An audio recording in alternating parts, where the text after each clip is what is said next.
Căn phòng im lặng đến lạ. Bên ngoài trời mưa mỗi lúc một lớn. Bà Hạnh ngồi trên mép giường, đôi mắt đỏ hoe sau một ngày nghe những lời đồn đại cay nghiệt. Nam đứng cách đó vài bước, không biết phải nói gì.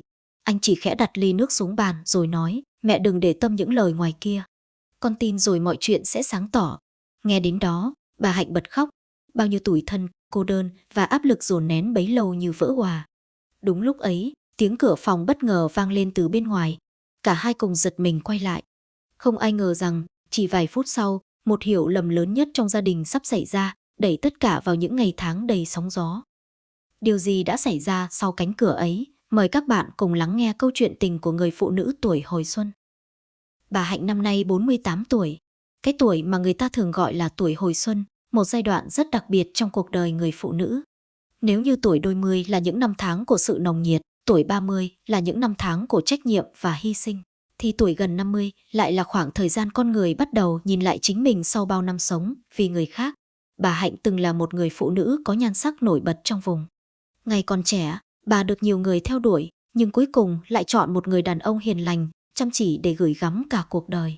Những năm đầu hôn nhân tuy không giàu có, nhưng đầy ắp tiếng cười. Rồi con gái ra đời, bà dành toàn bộ tuổi xuân để chăm lo cho chồng con. Từ một cô gái yêu thích làm đẹp, thích những bộ váy mới và những buổi chiều dạo phố, bà dần trở thành một người vợ, người mẹ chỉ biết đến căn bếp, ruộng vườn và những khoản chi tiêu trong gia đình. Thời gian trôi qua rất nhanh. Khi bà còn chưa kịp nhận ra mình đã già đi, thì mái tóc đã bắt đầu xuất hiện những sợi bạc, khóe mắt cũng dần có những nếp nhăn mờ. Chồng bà mất sau một cơn bạo bệnh cách đây vài năm. Sự ra đi của ông để lại một khoảng trống rất lớn trong ngôi nhà vốn đã quen với tiếng cười và hơi ấm của một gia đình đủ đầy. Từ đó, bà Hạnh sống một mình. Con gái lấy chồng rồi chuyển lên thành phố. Những ngày đầu, con gái vẫn thường xuyên gọi điện hỏi thăm, nhưng cuộc sống bận rộn với công việc, con cách khiến những cuộc gọi ngày càng thưa dần. Bà hiểu và không trách con, bởi bà cũng từng trải qua những năm tháng bận rộn như thế. Thế nhưng hiểu là một chuyện, còn cảm giác cô đơn lại là chuyện khác. Mỗi sáng thức dậy, căn nhà chỉ có một mình bà. Bữa cơm trưa chỉ vài món đơn giản. Chiếc bàn ăn từng đủ 4 người giờ chỉ còn một chiếc bát, một đôi đũa. Có những ngày trời mưa, bà ngồi hàng giờ bên cửa sổ nhìn những hạt nước rơi xuống sân mà chẳng biết nói chuyện cùng ai. Có những đêm mất ngủ, bà lặng lẽ bước ra hiên nhà, nhìn lên bầu trời tối đen và nhớ lại những ngày tháng cũ. Người ta thường nghĩ rằng người phụ nữ ở tuổi ấy không còn những cảm xúc mãnh liệt như thời trẻ. Nhưng thực tế lại khác. Càng lớn tuổi, con người càng khao khát được quan tâm, được lắng nghe và được cảm nhận mình vẫn có ý nghĩa đối với ai đó. Điều mà bà Hạnh thiếu không phải là cơm ăn áo mặc. Điều bà thiếu chính là sự hiện diện của người thân, là một câu hỏi han mỗi ngày, là tiếng cười vang lên trong căn nhà đã quá lâu chìm trong im lặng. Những buổi chiều đi chợ về, nhìn thấy những cặp vợ chồng già cùng nhau lựa rau, cùng nhau xách đồ, bà lại thấy lòng mình trùng xuống. Không phải vì ghen tị, mà vì nhớ. Nhớ những ngày còn có chồng bên cạnh, nhớ cảm giác có người chờ mình về ăn cơm, nhớ những câu chuyện tưởng chừng rất bình thường nhưng giờ đây đã trở thành điều xa xỉ. Có những đêm bà nằm trên chiếc giường rộng, nghe tiếng gió thổi ngoài cửa sổ và cảm nhận rõ sự trống trải bao trùm khắp căn phòng. Càng về đêm, sự cô đơn càng hiện rõ hơn. Bà bắt đầu sống bằng những ký ức, những bức ảnh cũ được lấy ra xem đi xem lại. Những món đồ của chồng vẫn được giữ nguyên vị trí như thể ông chỉ vừa mới đi đâu đó và sẽ sớm trở về. Thời gian không làm bà quên đi nỗi nhớ mà chỉ khiến bà học cách sống chung với nó. Nhiều người hàng xóm khuyên bà nên tham gia các hội nhóm người cao tuổi, nên đi du lịch hoặc tìm thú vui mới để cuộc sống bớt buồn. Bà cũng thử làm theo, nhưng mỗi khi trở về nhà, cảm giác trống vắng vẫn nguyên vẹn.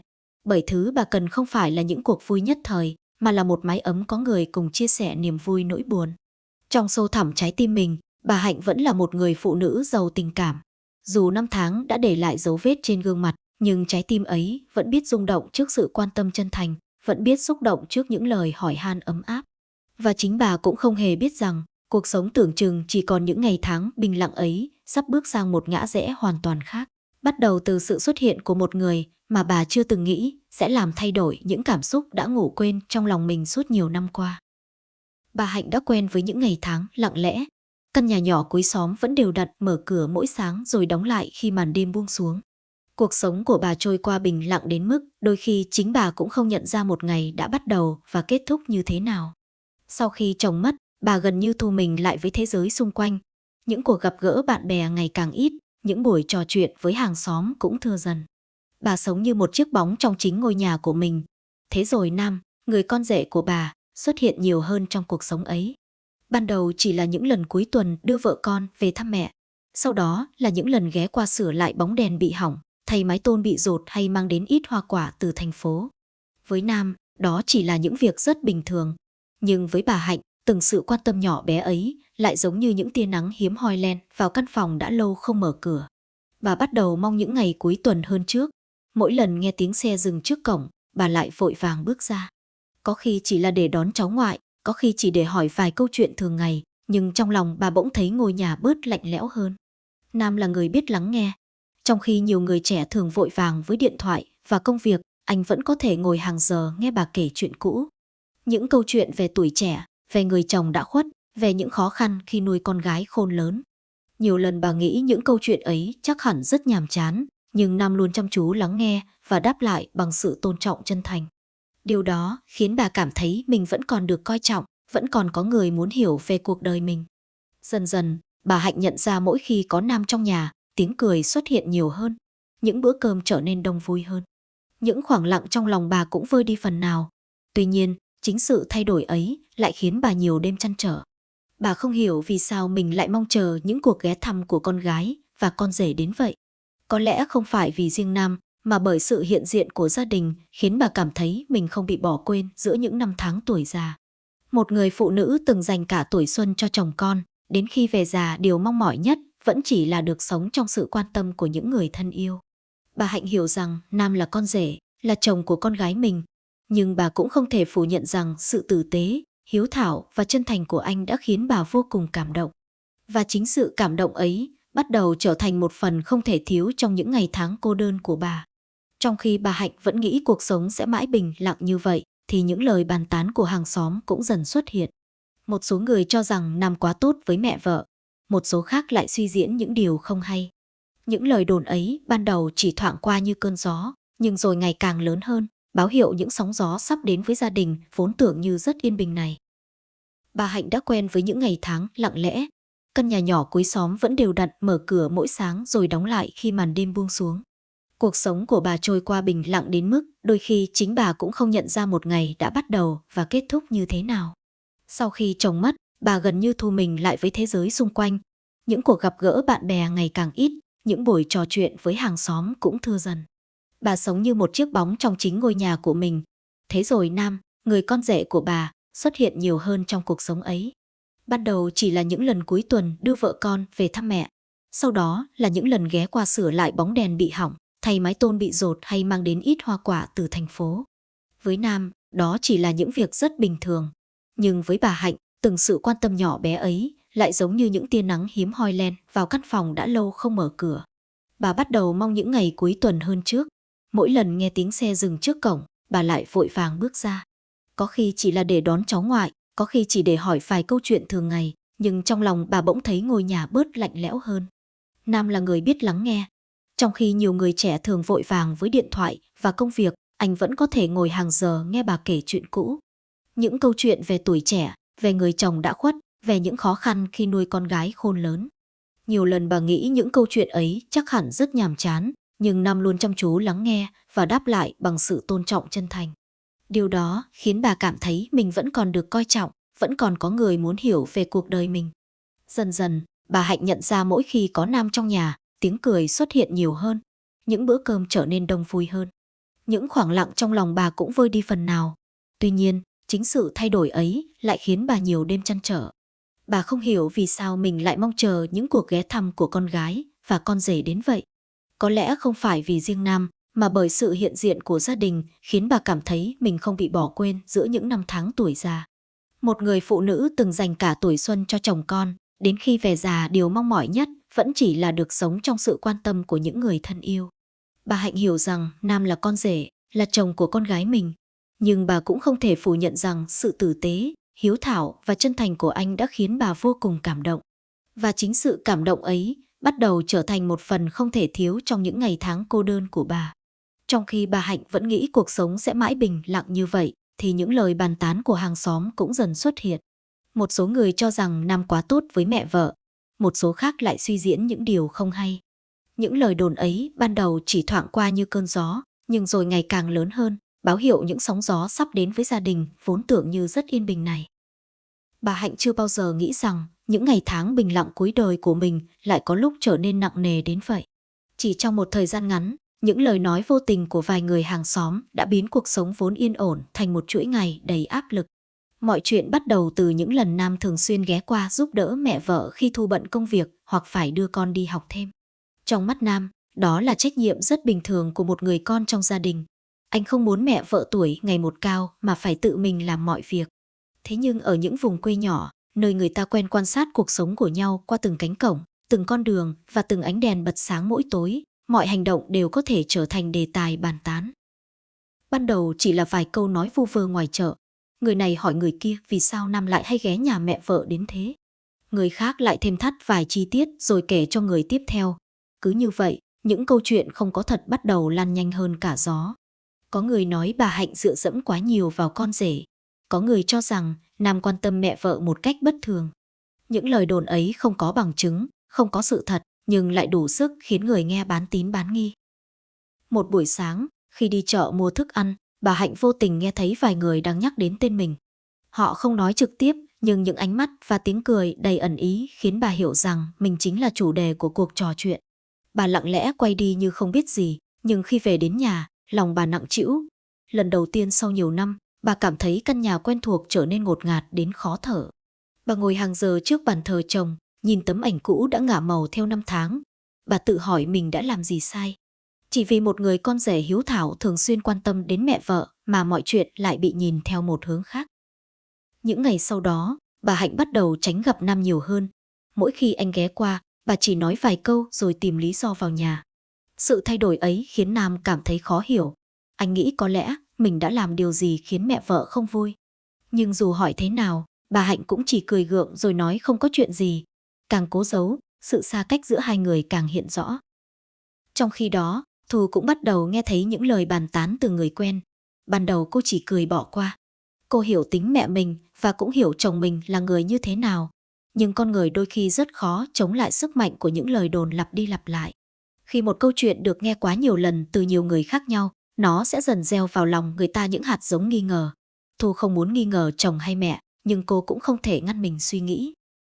Từ đó, những thay đổi nhỏ bắt đầu xuất hiện trong gia đình. Thu trở nên ít nói hơn. Những lúc Nam nhắc đến chuyện về quê thăm mẹ, cô thường im lặng.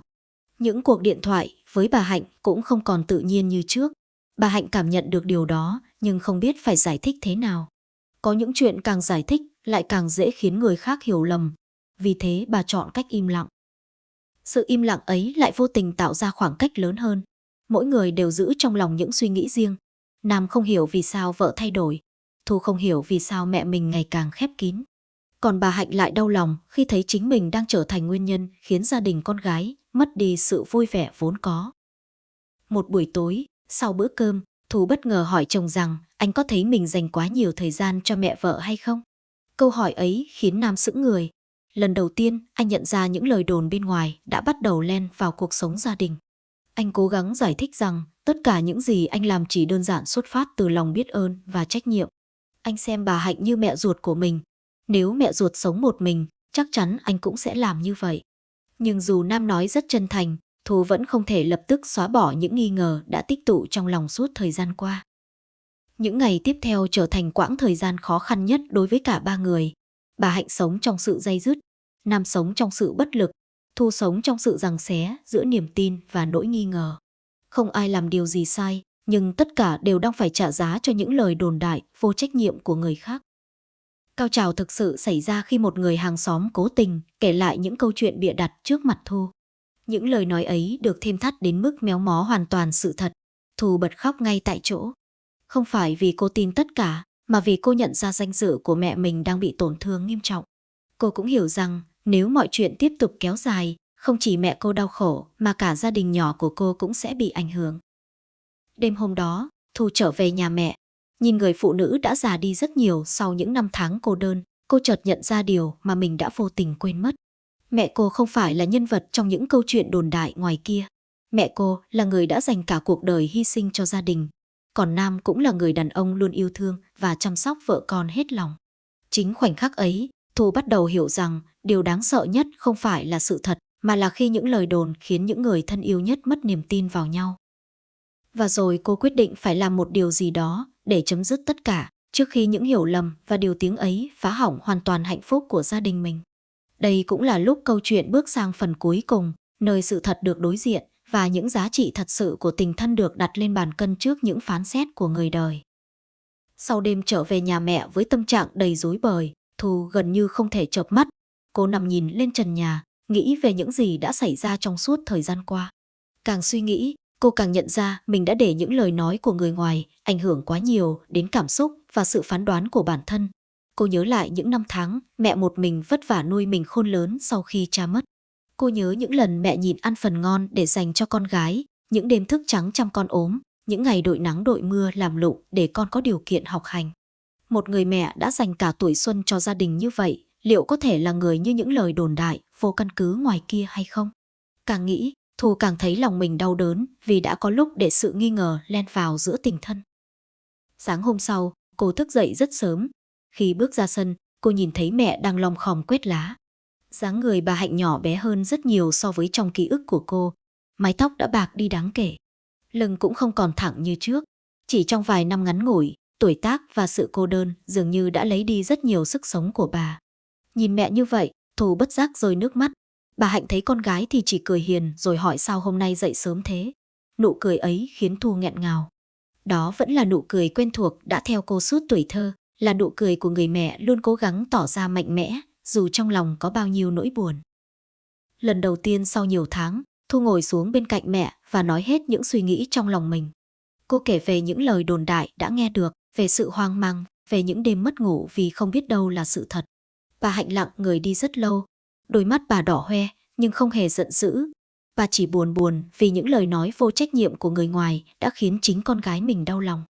Buồn vì sự cô đơn của tuổi già đôi khi khiến người ta trở thành đối tượng cho những câu chuyện được thêu dệt. Bà nắm lấy tay con gái và nhẹ nhàng nói rằng điều duy nhất bà mong muốn là con gái được hạnh phúc. Những năm qua, sự xuất hiện của Nam và các cháu chỉ giúp căn nhà bớt vắng vẻ hơn. Ngoài điều đó ra, bà chưa từng có suy nghĩ nào khác. Buổi chiều hôm ấy, Nam cũng đến. Không khí ban đầu có chút ngượng ngùng. Cả ba người ngồi trong phòng khách mà không ai biết nên bắt đầu từ đâu. Cuối cùng, Nam là người lên tiếng trước. Anh nói rằng anh biết đã có rất nhiều lời đồn không hay ngoài kia. Anh cũng biết Thu đã phải chịu áp lực như thế nào. Nhưng anh khẳng định chưa bao giờ làm điều gì khiến bản thân phải xấu hổ. Tất cả những gì anh làm chỉ đơn giản là đối xử với mẹ vợ như chính mẹ ruột của mình. Anh nói nếu một ngày nào đó mẹ ruột anh sống một mình trong hoàn cảnh tương tự, anh cũng sẽ làm y như vậy.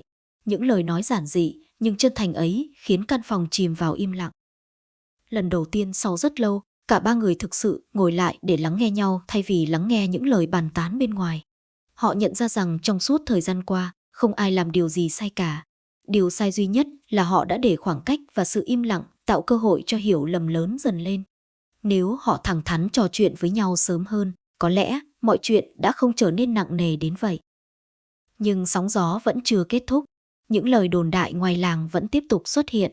Có những người không quan tâm sự thật là gì.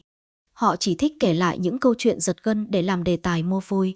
Lần này, thay vì im lặng chịu đựng, Thu quyết định đứng ra bảo vệ mẹ và gia đình mình. Cô thẳng thắn đối diện với những người cố tình lan truyền tin đồn. Cô khẳng định mẹ mình là người phụ nữ đáng kính trọng và chồng mình là người con rể hiếu thảo. Cô không cho phép bất kỳ ai xúc phạm danh dự của họ chỉ vì những suy diễn vô căn cứ. Sự kiên quyết của Thu khiến nhiều người phải nhìn nhận lại câu chuyện. Dần dần, những lời đồn cũng lắng xuống. Người ta bắt đầu hiểu rằng điều họ từng nghĩ chỉ là sản phẩm của sự suy diễn. Một số người cảm thấy áy náy. Một số khác chọn cách im lặng. Nhưng đối với gia đình bà Hạnh, điều quan trọng nhất không phải là người ngoài nghĩ gì nữa. Điều quan trọng là họ đã tìm lại được niềm tin dành cho nhau. Từ đó, Nam vẫn tiếp tục về thăm mẹ vợ như trước. Tuy nhiên, mọi thứ trở nên tự nhiên và thoải mái hơn. Thu cũng thường xuyên dành thời gian về quê nhiều hơn. Những bữa cơm gia đình lại có tiếng cười. Những buổi chiều trong căn nhà nhỏ không còn quá vắng vẻ. Bà Hạnh không còn phải ngồi một mình nhìn ra cổng chờ đợi như trước nữa. Có một buổi chiều cuối năm, cả gia đình quây quần bên mâm cơm tất niên. Tiếng cười của các cháu nhỏ vang khắp sân nhà. Ánh nắng vàng cuối ngày phủ lên mái tóc bạc của bà Hạnh. Bà nhìn con gái, nhìn con rể, nhìn những đứa cháu đang vui đùa rồi khẽ mỉm cười. Nụ cười ấy không còn chất chứa nỗi buồn cô đơn như trước. Sau tất cả những sóng gió, bà hiểu rằng thứ quý giá nhất không phải là việc được người đời đánh giá ra sao, mà là việc những người thân yêu vẫn tin tưởng, yêu thương và ở bên cạnh nhau. Đôi khi, cuộc sống không phá vỡ một gia đình bằng những biến cố lớn lao.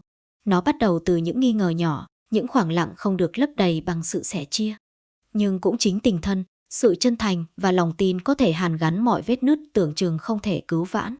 Và đó là bài học lớn nhất mà bà Hạnh, Thu và Nam đã cùng nhau trải qua trong những năm tháng nhiều thử thách ấy.